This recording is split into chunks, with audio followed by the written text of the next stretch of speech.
महाराष्ट्र की राजनीति में शरद पवार और अजित पवार एक साथ आ सकते हैं क्या, इसकी संभावना अब जताई जा रही है, क्योंकि आज शरद पवार के जन्मदिन पर अजित पवार जाकर मुलाकात किए। हमारे साथ इस वक्त है शिवसेना के नेता संजय जी शिरसाट साहब।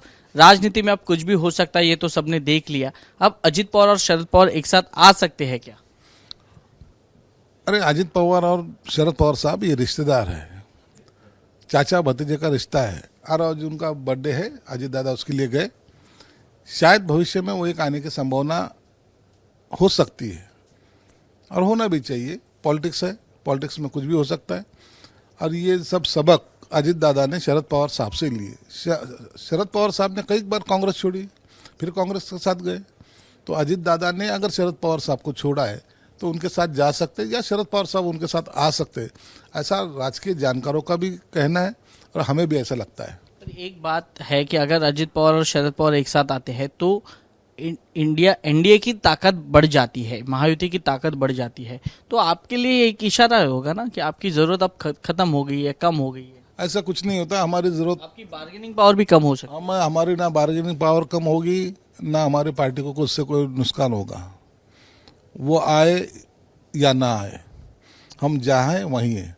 शिवसेना भाजपा की युति ये 30-35 सालों की युति है, इसलिए हमको उसकी कोई चिंता नहीं। हम एक हमारी अलग सोच विचारधारा है, उस विचारधारा के तहत ही हमारा राजकारण चलता है। पॉलिटिक्स हम उसी तरीके से करते हैं। इसलिए अजित पवार शरद पवार ये साथ में मिलने से भी हमारे राजनीति पे कोई असर नहीं होगा। खबरें ऐसी भी आ रही है कि उद्धव ठाकरे ने भी देवेंद्र फडणवीस को फोन करके सीएम होने की शुभकामनाएं दी, तो ये भी नजदीकियां बढ़ रही है। अब शायद उद्धव साहब को भी अपनी दिशा गलत हुई थी, इसका एहसास हुआ है। आप देखेंगे विधानसभा के लोकसभा के वक्त पे यही देवेंद्र फडणवीस साहब को वो किस तरीके से नीचे के स्तर पे बात करते थे। आज उन्हें पता चला है कमान देवेंद्र फडणवीस साहब के हाथ में है। अभी अपने को ज़्यादा चिल्ला पुकारी करके कुछ मिलने वाला नहीं, इसलिए शायद उन्होंने शरणागति ली है। दूसरी बात है कि मंत्रिमंडल के विस्तार को लेकर कई सारी अटकलें सामने आ रही है।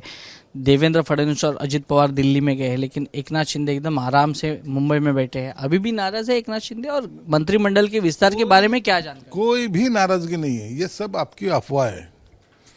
इस सब बातों की जानकारी उनको है और उनकी अमित शाह साहब से भी और मोदी साहब से भी बातचीत हो चुकी है। देवेंद्र फडणवीस साहब से भी बात हुई है, अजय दादा से भी बातचीत हुई है।